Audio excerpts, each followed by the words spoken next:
Audio on demand from Vision Christian Media. You're listening to Momentum, a show that helps men succeed in life. And as we delve into this week's topic, a reminder that some of the content may be of a sensitive nature.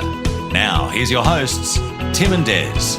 Okay, well, welcome once again to Momentum. It is Tim and Des with you all around Australia, and really appreciate you spending some time with us as we get into another show, and trust that you're well. And you know what, that you're excited about this year, and you've got some things on your to-do list that you want to unpack, and make that personally as well as professionally, because, you know, it's good to keep on growing and challenging ourselves and having other people challenge us as well. We'll get into that in just a moment, but let's bring in my good friend and co-host, Des. How are you this week, my Irish buddy? Yeah, no, I'm really good. Really, really good. Yeah, enjoy what we get to do every week, and we're so blessed this week. It's going to be a great show. But just while we're talking, just want to remind you of our website, momentumaustralia.org. Lots of feedback, lots of information, lots of podcasts. If you want to financially help us at Momentum, please do so via the website. That'd be really appreciated. And don't forget our care line, 1-800-000-MEN 636, provided by our good friends at Careline Connections. You know, guys, so often we do a life alone. You know, we may have things where we can't talk to our wives or our partners about. And so this Careline really enables you to have a safe, confidential conversation 7 days a week from 9 a.m. to 11 p.m. 1-800-000-MEN 636. Yeah, awesome.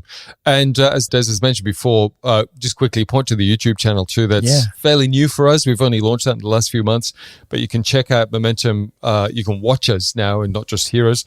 Momentum for Men, I think, is the YouTube channel. You can go on YouTube and check us out. There's a link on the website too, momentumaustralia.org. I just want to come back a second though, and I just feel to say this, so go with it. You may be listening to Momentum. You've maybe listened for a while, but there's maybe something in your life that you've been carrying for a while that you just haven't overcome, you haven't dealt with. And I just want to encourage you this year, as Des was pointing to the Momentum Care Line, I just really got this sense to go, may this be the year that you deal with that thing that's a stumbling block for you. It's still in your life. You haven't dealt with, you haven't had the hard conversation. You've still got some sin in your life that you just can't unfree yourself from. Can I just encourage you?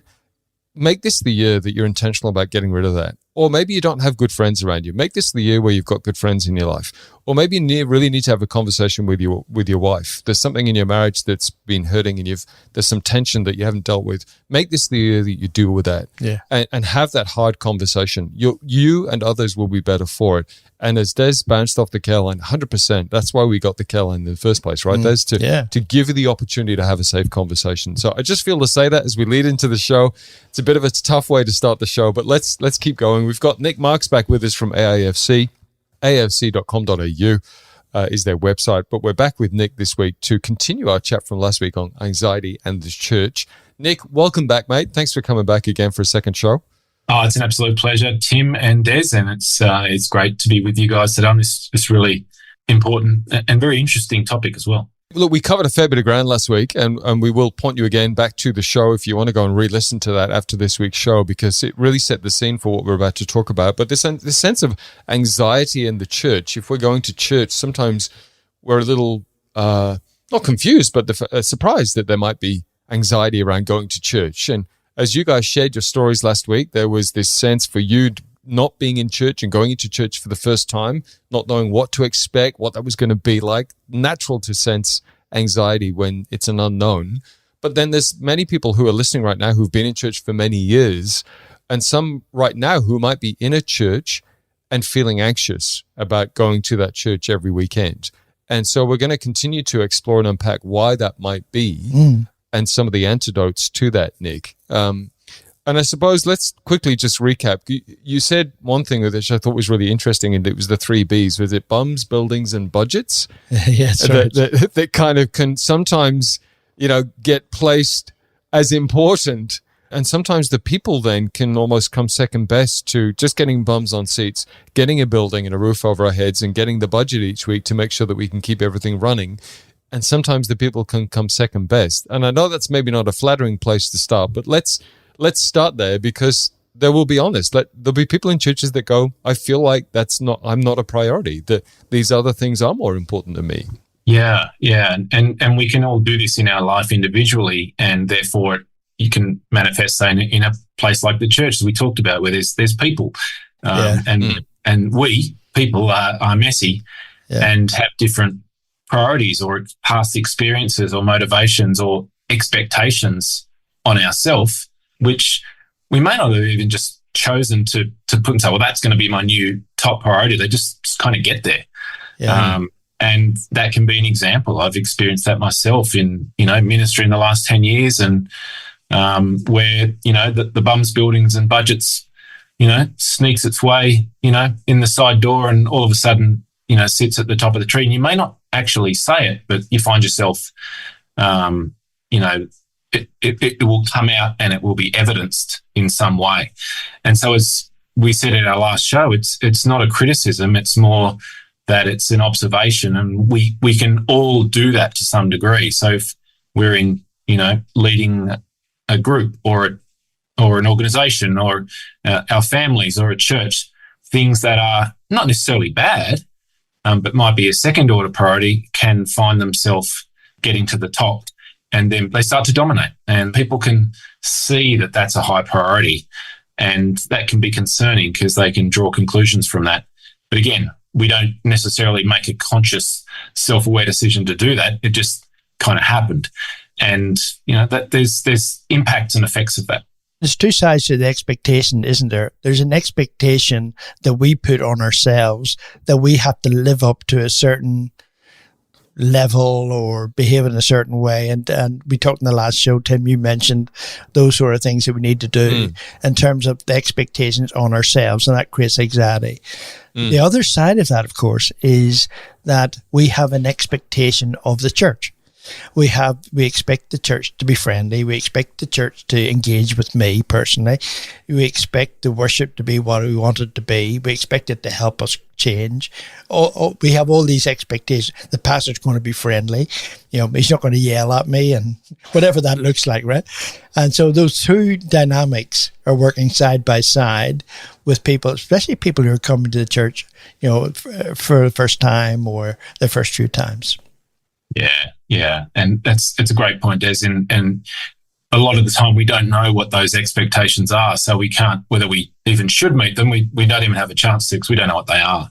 And that can particularly be the case in, say, a larger church, where you're not able to move necessarily in close quarters. If you've got a church of 1,000 people or 500 people or whatever, that makes it harder because there's more people that you'll be interacting with that you don't know. And if you're ministering a larger church, no doubt you'll grow your staff, but then as organizations and entities grow, it becomes harder to, get an understanding of everything that's going on and stay across it.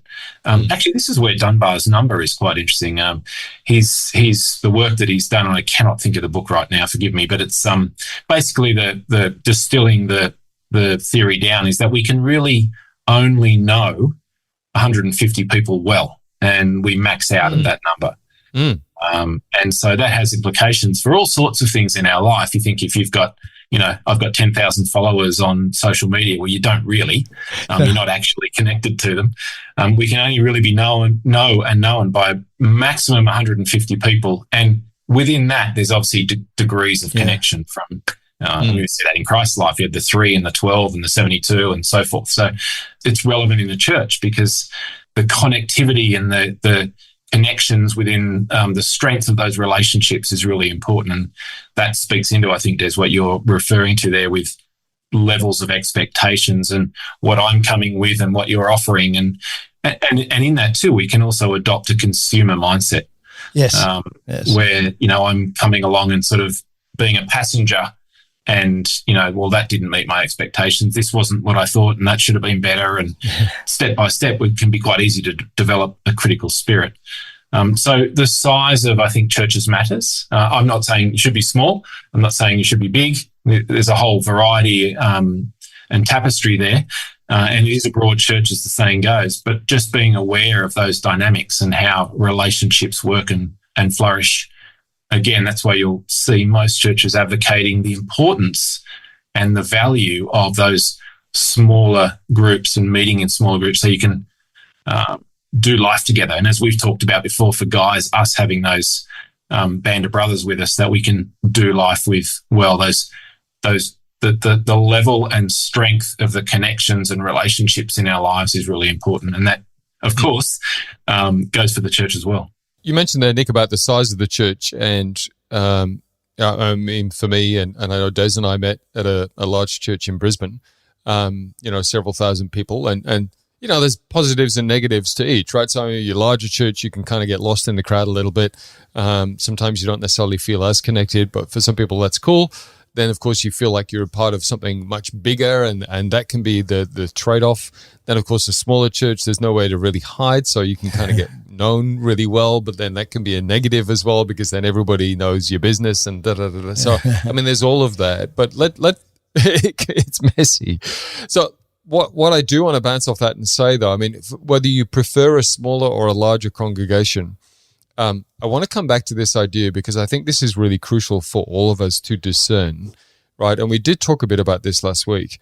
Whether it's a large or a healthy congregation, what would indicate that that's a healthy space as opposed to an unhealthy space? And I'm not talking about a perfect space, right? Because let's lower that expectation. It's never going to be perfect. But what would indicate that this is a healthy environment that I can step into in a safe environment as opposed to something that is unhealthy and unsafe? Whether it's a large or small church, it's really to the degree of, now I'm not necessarily straight away talking about the preaching of the word and worship and prayer and those key tenets of the ecclesia that are vital, and we should investigate and know that all those are present. And we're talking about health in the context of anxiety and anxiety in the system.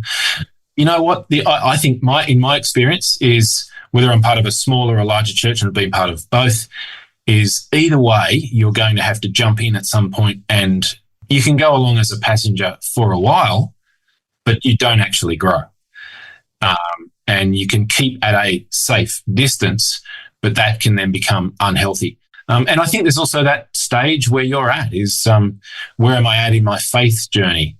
How long have I had a faith? Am I a seasoned believer? Am I serving and contributing versus consuming and receiving all the time? Understanding my own gifts, and where am I able to apply those and bring them to bear for the benefit of the body of Christ, my brothers and sisters in the church and into the community at large? What's the flavor or the appetite or the footprint of that church into its community? Does it have an expression within that church that really aligns with what you're very passionate and gifted about? And can you find your place there? I think they're important things to ask, and we can sometimes feel guilty, or I shouldn't say that or ask that. And you know what? You might ask a few questions that hit the floor with a thud. That's okay. Versus staying at that safe distance and not engaging. Because let's be honest, when we don't engage and we don't lean in, we don't bring ourselves to bear, it's not just us who misses out, it's others who miss out on you. And you have got great gifts and a heart to offer, which people will benefit from. That's a really good way to end the first part of the show. We're continuing our chat with Nick Marks on anxiety and the church, and we're going to take a short break and come back with part two of this week's show with Nick. AIFC.com.au is their website. I encourage you to check that out as we go to a short break. And momentumaustralia.org, of course, is our website too. We'll come back with Nick and talk about anxiety in the church in part two of this week's Momentum. Stay tuned. This is Momentum, a show that helps men succeed in life. Find out more at momentumaustralia.org. If this program has highlighted something you'd like prayer for, we'd love to pray for you. Call 1-800-PRAY-FOR-ME. That's 1-800-772-936. It's a free call. Or text 0401 132 888. You're listening to Momentum, a show that helps men succeed in life. Find out more at momentumaustralia.org. Okay, great to have you coming back for part two. It is Tim and Des with you for Momentum, and we've got our special guest, the CEO of AIFC, Nick Marks, with us. And it is our second show talking about anxiety in the church, and still a fair bit of ground to cover. So stay with us as we get into the second part of the show. Nick, I want to start with perhaps a different perspective of anxiety within the church, and something that perhaps we don't often think about. And this is a survey that was done last year, an Oxygen Christian Workers survey, and it's revealed alarming levels of loneliness, burnout, and mental health issues amongst Christian workers here in Australia. There was about 300 people responded to the survey, and it was across 14 denominations, 15 roles, discovered that assistant pastors, ministers were the least likely to have a close friend and the most likely to feel lonely, which is really interesting.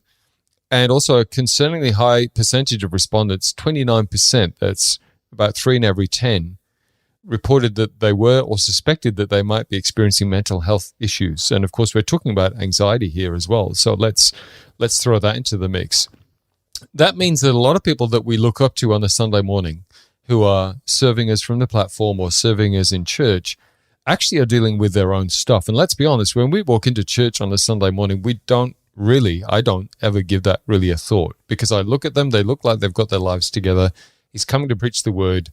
I don't ever think that he or she might be having their own internal struggles. So I suppose, can you just speak into that space for us? Firstly, I suppose maybe let me ask you, is that surprising to you that there is quite a high percentage of people who are working in churches and the church environment that might be struggling with anxiety? Yeah, look, it actually doesn't surprise me, and it's concerning, and it's very multifaceted, as we talked about, and it's something that it's, for example, the Oxygen survey, it's great that they did that and are leaning into that. And I think, as in our culture, we're becoming more aware. We don't want to be too overly aware, if I can put it that way, but we're becoming more aware of how people are doing in terms of their mental, and I would say emotional health is really important as well as mental health, and particularly the role of a pastor minister.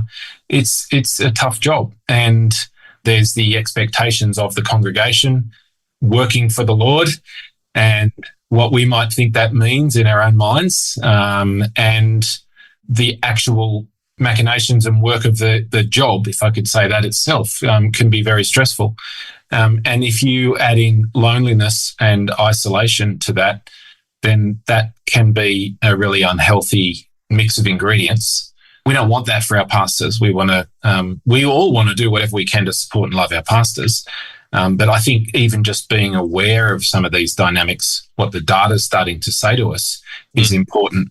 And it sounds almost trite, but it's so important, is to pray for our pastors and church leaders. Just so important. Pray for them, pray over them, intercede for them in prayer, and ask them how they're doing.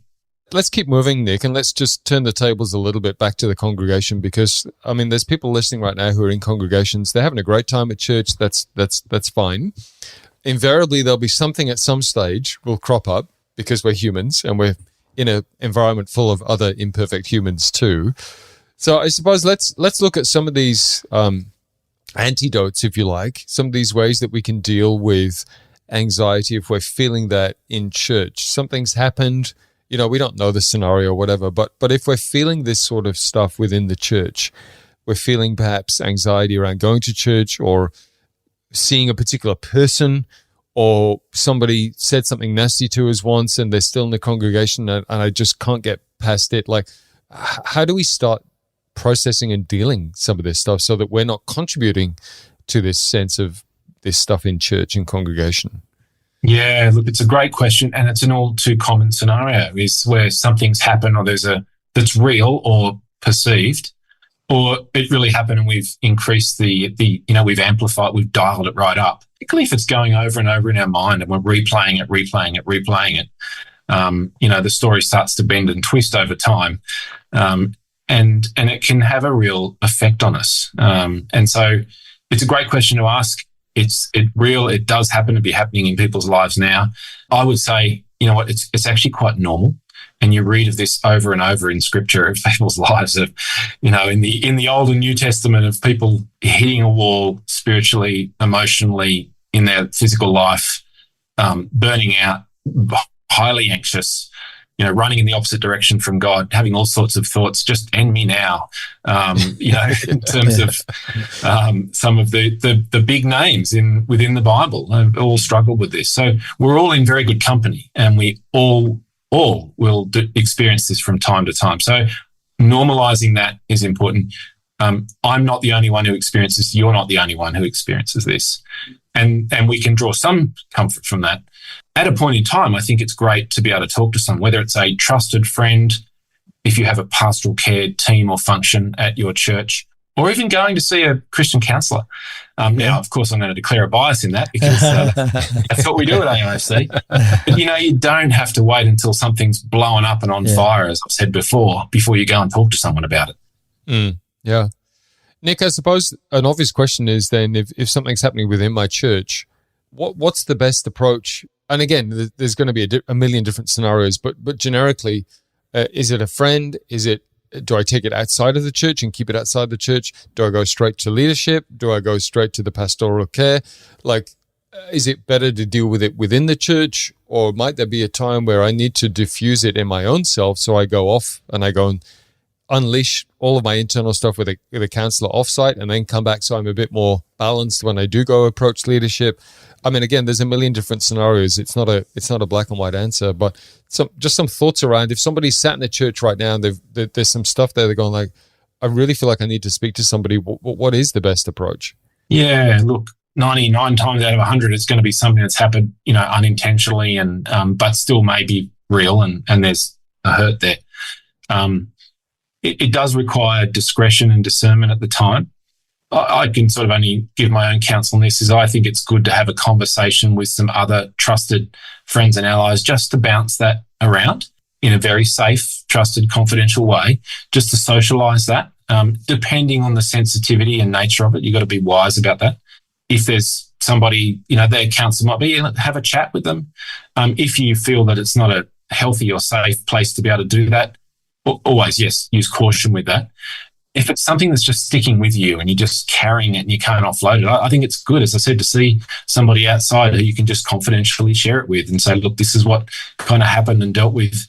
That combined with some, water under the bridge over time will work out most situations. And there's always those caveats, isn't there, where something has happened that is quite acute, it needs attention either in the moment or soon thereafter. And you might want to then have a conversation with somebody within the church as well. They might be well relieved that you did. It might be that you have a third party there with you, just somebody to come along and just sit there. More often than not, it can be diffused and it's not as bad as we think, or you can resolve these things. But as I said, sometimes in some exceptional cases, that's not always, that can't always happen, as we said. But they are the minority of the cases that I've certainly found and observed and seen over time.